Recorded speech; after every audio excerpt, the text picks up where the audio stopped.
Doctor, sí se puede ver. Gracias. Bueno, continuamos entonces. Estábamos comentando las huellas de mordedura. Hoy vamos a continuar con la parte de la formulación de los protocolos destinados a recoger los datos, analizar los datos y finalmente informar al respecto, ¿no? Entonces, otro de los aspectos importantes es documentar las huellas de mordedura. Para eso recurrimos a las fotografías y estas dependen, además, de los distintos contrastes que se debe tomar en el manejo de las fotografías. Una cosa son las fotografías en color, pero también debemos considerar la angulación de la fotografía. Los distintos ángulos que reflejen de mejor manera estas lesiones va a ser dato importante. El manejo de la luz, de los filtros y sin descuidar la escala métrica, ¿no es cierto? Generalmente el que utilizamos es el AEB-FO número 2. Es una escala que ha sido admitida, que simplemente demuestra, ¿no es cierto?, los milímetros y su configuración está destinada por su forma cuadrangular más o menos para este tipo de lesiones, ¿no? O sea, tiene en su configuración una escala métrica de tal forma que se adapte, digamos, al tamaño de una mordedura. Por eso hablamos del número 2, pero existe también el número 1, el 2 y el 3 respectivamente. Es una escalita, ¿no es cierto?, en 2 líneas donde está milimetrado. ¿Eso para qué sirve? Para reproducir la fotografía hasta el momento de que coincida exactamente con la dimensión métrica, en otras palabras, tener el tamaño original de la lesión. Para eso nos sirven las fotografías utilizando la escala métrica respectivamente. Y luego, la toma de impresiones de la huella de mordedura. Recuerden nuevamente, ya les dije, en una lesión ocasionada por huellas o por mordedura humana, estas pueden ir desde una simple equimosis hasta una herida por mordedura humana. En otras palabras, sería una herida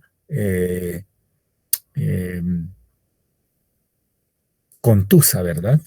Porque los dientes se constituyen elementos contusos o contundentes. Entonces, de esa manera es que las impresiones solamente aplican a las heridas dejadas por mordedura humana. Y una vez que se tengan estos datos, se van a utilizar probablemente a través del calco de las mismas en transparencias. O sea, lo que tengamos en la imagen fotográfica, según los contrastes de luz, la angulación, el filtro, etcétera, y la escala métrica, por supuesto, cuando ya tengamos con el escalímetro comprobado, ¿no es cierto?, se puede hacer el calco de las mismas en transparencias o hojas de acetato para hacer las comparaciones por superposición de imágenes. Por otro lado, otro de los aspectos de documentar la misma, en los cadáveres se hacen las escisiones de tejido respectivamente y conservarlos como corresponda, ¿no? Esa es otra de las alternativas. Pero además de todos estos aspectos, decíamos que existen evidencias traza en los cuales se tiene que recolectar la información oportuna y adecuadamente. Eso es por una parte. Pero tendríamos que comparar con otro factor. Y ese factor de comparación radica con la toma de sangre para el cotejo del DNA, porque vamos a comparar esta huellografía genética lograda a través de una muestra sanguínea o cualquier otra muestra aceptable con aquellas evidencias traza que hayamos recogido. Esa correspondencia nos daría posibilidad a una identificación comparativa de quién fue, ¿no es cierto?, quién produjo la lesión. Y también las fotografías de perfil y de detalle, en este caso del sospechoso o del agresor, como tenemos aquí en el titular. Y en él también debemos tomar la toma de impresiones dentales. Estas deben ser realizadas necesariamente por alguien que sabe hacerlo, y una persona que sí, un profesional que sí sabe hacerlo es un odontólogo, ¿verdad? Pero se recomienda que debería ser un odontólogo diferente al que manejó la evidencia de la huella de mordedura para evitar ciertas, ciertas medidas de fuerza de querer hacer coincidir con lo que él ha visto anteriormente. Y otro que no ha tenido esa posibilidad de visualizar las evidencias de la huella de mordedura, seguramente va a tomar el modelo y la réplica en los modelos de yeso respectivamente sin ningún otro, sin ninguna otra inclinación de buscar precisamente una coincidencia, que esa va a ser la hipótesis que queremos comprobar, ¿verdad? Eso para neutralizar esos aspectos siempre que existen en cada caso a la hora de replicar estas cosas. Por otro lado, la realización de los modelos en yeso del sospechoso, o sea, después de tomar las impresiones, se supone que los vamos a vaciar en yeso y que esto debe registrarse adecuadamente, cuidando la cadena de custodia. Todos los elementos de recolección de la información deben estar debidamente encarnados en la cadena de custodia. Quiere decir que esas pruebas no pueden eliminarse ni tampoco distorsionarse. Por lo tanto, aquí en la cadena de custodia, pues persiste, como ya hemos visto este tema entre los primeros temas, ¿no es cierto?, la conservación adecuada y garantizar la custodia de las mismas, ¿verdad? Y para eso debe estar debidamente etiquetado y donde además se queda almacenado toda esta documentación. Muy sospechosamente en nuestro medio a veces desaparecen estos elementos tan importantes de manera inexplicable, ¿verdad? Entonces, a pesar de tener responsabilidad, pues a veces creo que no les tiembla la mano a la hora de hacer estas cosas que no son nada legales ni tampoco éticos, ¿no es cierto? Inclusive en los últimos días han denunciado de que el mismo IDIF, las personas expertas o peritos en el desdoblamiento de ciertos conversaciones de celulares, ¿no es cierto?, sospechosamente han hecho desaparecer, diciendo de que habían sido borrados previamente. Pero eso en una auditoría informática se va a saber, se sabe, pero le echan la culpa pues a algún mecanismo por el que se haya borrado esos datos, ¿verdad? Todo puede pasar. Por ese motivo hay que siempre buscar la garantía y tener estos datos en custodia respectivamente, y en un archivo técnico deberíamos tener siempre una copia de las mismas de todos los actuados. Ahora, el protocolo para el manejo de la evidencia en el agresor, continuando con aquella, se debe hacer el análisis dental de detalle y de conjunto, como dijimos anteriormente. Y en ellas, pues, tenemos que revisar pieza por pieza todos los traumas, o sea, algunos elementos o evidencias traumáticas y iatrogenias, algunas patologías, restauraciones o prótesis que hayan utilizado, y esto tiene que estar debidamente registrado. Para eso existen formularios típicos donde, al margen de registrar en un odontograma la ubicación de las mismas, está descrita cada una de las piezas dentarias según estas condiciones. No solamente interesan estos detalles particulares, sino también el tamaño de los dientes, posibles fracturas que podrían haber existido, las facetas de desgaste, ¿no es cierto? Eso habla muchísimo, porque las facetas de desgaste no son iguales, ¿no es cierto?, entre una y otra persona, la orientación y el alineamiento de las piezas dentarias, ausencias de piezas dentarias o diastemas o algunos aspectos relacionados a la rotación o a la posición de las piezas dentarias, el tipo de dentición, etcétera, etcétera. No se debe descuidar ninguna particularidad, aun sea común, pero aquí lo común y la excepción tienen la misma validez porque finalmente van a soportar teóricamente todas las conclusiones al que vayamos a arribar después de analizar todas estas evidencias. Luego pasamos al análisis de las huellas de mordedura. Y existen varias técnicas para hacer el análisis. Lo primero que se debe hacer es manejar la misma escala de la documentación fotográfica, la escala métrica, para hacer coincidir, ¿no es cierto?, el tamaño 1:1 de las lesiones y también con la correspondencia al registro de los modelos. Entonces, para eso se utilizan fotocopias, se pueden utilizar fotografías con cinta métrica, pero la clave es tener esta relación vinculada, pero siempre en el 1:1. Por otra parte, realizar un overlay, que es un aspecto de referencia, donde debe estar debidamente demarcado lo que es superior, inferior, derecha, izquierda, vestibular, palatino, lingual, para que no pueda existir ninguna distorsión y eso debe estar debidamente documentado. Esto lo hacemos en las prácticas, ustedes van a poder ver, pero también se puede utilizar una computadora y un programa para el manejo de estas imágenes. Pero el peligro que existe en el manejo en un computador o bajo un programa gráfico, ¿no es cierto?, es que se puedan distorsionar las dimensiones. En cambio, de otro modo, ¿no es cierto?, es más complicado poder hacer estos aspectos. Ustedes saben que en los programas se pueden editar todos los datos, ¿no es cierto? Se pueden modificar espacios, tamaños, etcétera, etcétera. Y eso es lo que menos se debe hacer. La idea central es recoger y manejar todas las evidencias tal como la naturaleza haya podido desencadenar un fenómeno que estamos queriendo investigar. Entonces, es un registro de remarcar la realidad tal cual como sucede.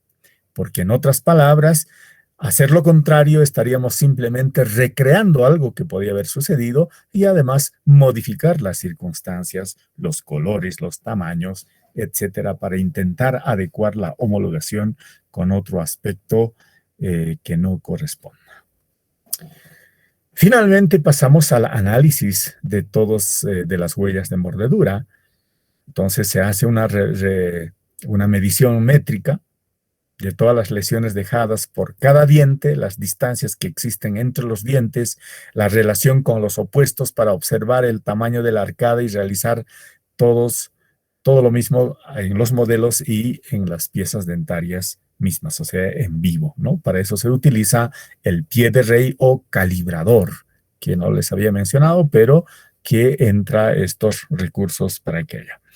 Tomar el overlay invertido o sobreponerlo dependiendo si es una fotografía, ¿no es cierto? Hay que invertir la imagen. De todas maneras debe coincidir exactamente con lo que queremos comparar, ¿no es cierto? Estamos trabajando en la identificación comparativa.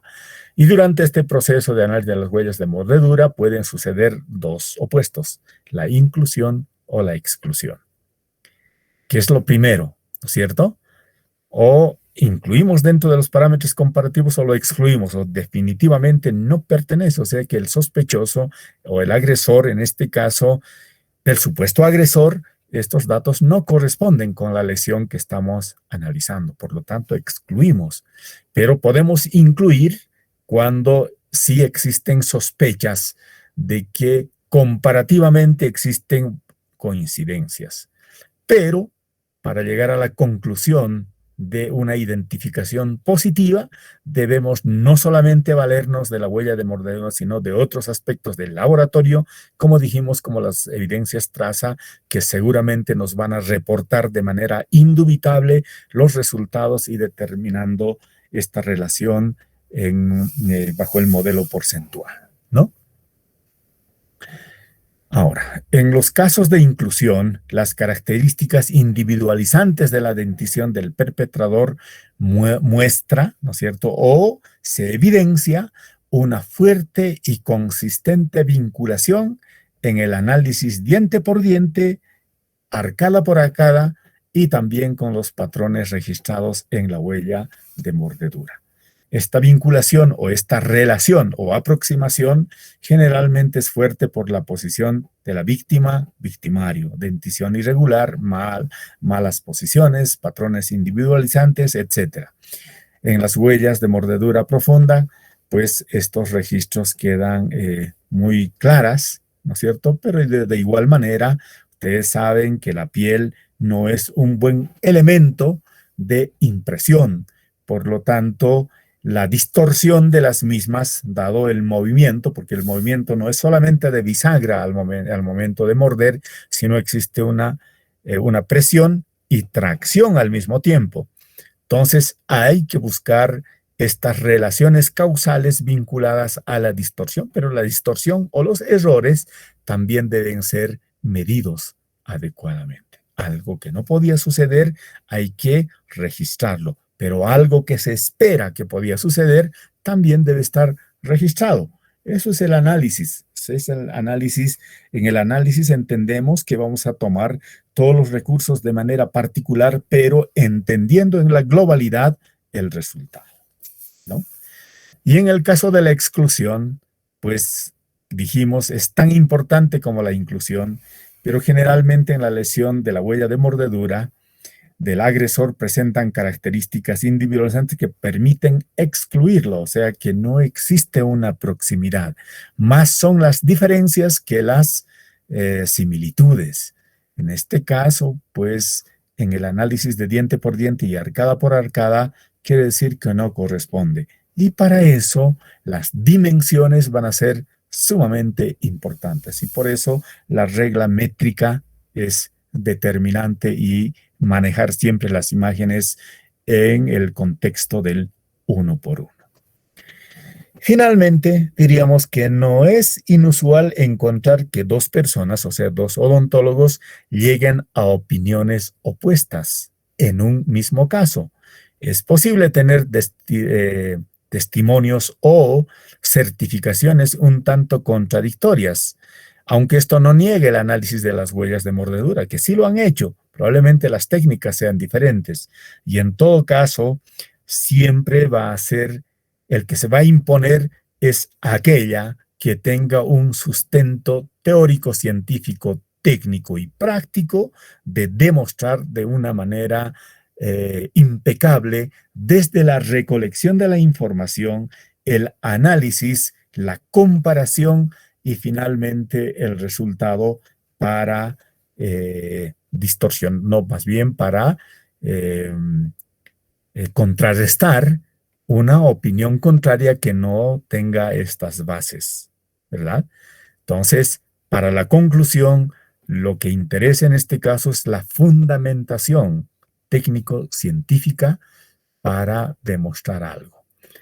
Cuando decimos que pueden llegar a opiniones diferentes, generalmente la diferencia está en que no se hayan tomado las previsiones desde la recolección de la información. Eso es lo más importante, ¿no? Y que simplemente se hayan hecho estos estudios mediante rasgos muy generales, o sea, muy comunes, y no así en los detalles. Y precisamente la diferencia radica en los detalles, ¿verdad? Entonces, ese es el cuidado que se debe tener siempre a la hora de finalmente emitir un dictamen cuando las pericias son solicitadas y requeridas en este ámbito. Algo que me estoy olvidando probablemente sea de que no es la opinión del odontólogo de la manera como realizar un procedimiento, ni tampoco concluir con algo que él crea conveniente, sino en el trabajo pericial lo que se hace es responder a los puntos de pericia requeridos por la autoridad competente. Entonces, si me pregunta algo en concreto, yo tengo que responder con absoluta precisión a esa pregunta. Y no puedo sobrepasar esos límites que correspondan a los puntos de pericia. Si yo creo que existen otros elementos que podrían dilucidar o apoyar, o en otras palabras, aportar de mejor manera al esclarecimiento de un hecho concreto, lo que puedo pedir como perito es la ampliatoria del requerimiento, pero no de oficio sobrepasar los límites del punto de pericia. Entonces, con esto ratifico de que el odontólogo en calidad de perito simplemente responde a los puntos de pericia solicitados por la autoridad competente y no puedo sobrepasarme de aquello. Si yo creo por conveniente que deberían haber otros elementos más que es posible realizarlo, puedo sugerir, ¿no es cierto?, de que amplíe la autoridad competente otro tipo de estudios que podrían corroborar o dilucidar o apoyar de mejor manera el problema o el fenómeno que se está investigando, ¿verdad? Bueno, eso sería en resumen respecto al manejo de las huellas de mordedura. Por favor, si tienen alguna pregunta, estamos prestos a responder. Tienen la palabra.